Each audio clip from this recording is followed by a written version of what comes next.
Hello Lymanshire, it is Monday, Fizzuary 13th. This is probably the scariest video that I've ever had to make. I've been wanting to make it for a very long time, but I have been procrastinating it for forever just because I don't know how I want to do it or how it will be received. But like I said at the beginning of the month, it's time for me to rip off the band-aid. I really love talking about religion, and it's high time that we started doing it here. Now, before we dive in, I know that there are a lot of really tough issues surrounding religion and morality, people trying to connect them, people trying to separate them. I don't personally know exactly where the division lies, but I know that it is very hard for me to talk about them separately, especially because most of my moral code was learned from my religion. It's also inordinately hard to have a calm and respectful discussion about religion, so I'm just going to preemptively declare my channel a safe zone where you can say what you want as long as you say it respectfully. This hasn't really been a problem in the past, and I really appreciate that, and there's no real way that I can enforce it, so I just hope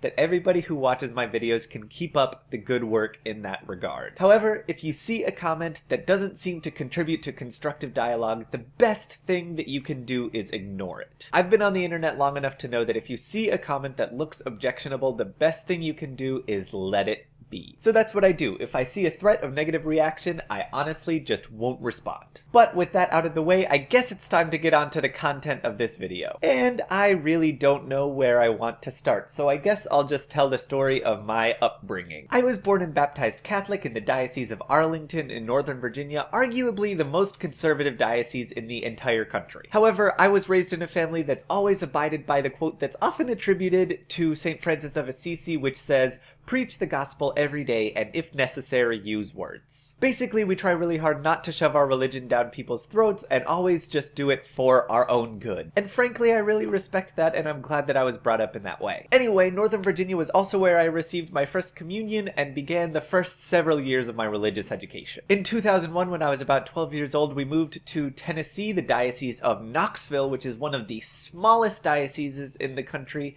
and it was just a completely different environment. I did start actually understanding my religion, and none too soon, because I was treated very hostilely, actually. I was a religious minority in our town, which was basically run by the Southern Baptist Church down the street. Just as an example, when I was a freshman in high school, I had a falling out with a friend of mine because I said I was excited to meet the bishop, and she started screaming at me and wouldn't apologize for that reaction. It was actually a humiliating and devastating experience to me, and something that I would not wish on anyone else. Which is another reason why I insist on respectfulness in this area, because I just don't want that to happen to anybody ever. Anyway, over the next few years, I received the Ad Altare Dei and Pope Pius XII awards from my church. They're religious training awards through the Boy Scouts, and I got a much deeper understanding of my religion. One of the things that I've always tried to do is to actually study what my religion teaches and really question it. I won't accept anything on blind faith. One of the things that I did not like about those awards, though, is that the way they were implemented, it was probably just the people running it, but they were always implemented using hypotheticals and ideals in a vacuum, taking away basic human nature. I've always been pretty sympathetic to human imperfection, and so it really upset me that they seemed so insensitive to it. I also had a few religious education classes that were taught by people who were, for lack of a better word, condescending. I really didn't like it, and I told my parents, you know, I don't hate my religion, but I don't want to go to these classes if I feel worse after going there. I don't think that that's what God wants. That's why it really pains me to hear about people having falling outs with the church, where the only reason is that other people in the church were being unpleasant to them. I don't think that that's the way it's supposed to be. So anyway, I went on to confirmation training, and in the middle of the cycle moved down to Florida, where we had another completely different church that was just absolutely rejuvenating to me. We have two lovely Irish priests there who are the kind of people who will literally come to your door just to say hello to you. They're the friendliest, most welcoming people that I've ever seen, and they just let anyone into their church. Unfortunately, I was only there for a year and a half. I chose St. George as my patron saint and was confirmed, and then I went off to college. Unfortunately, in college, the two churches that I had to choose from were more along the lines of what I had in Tennessee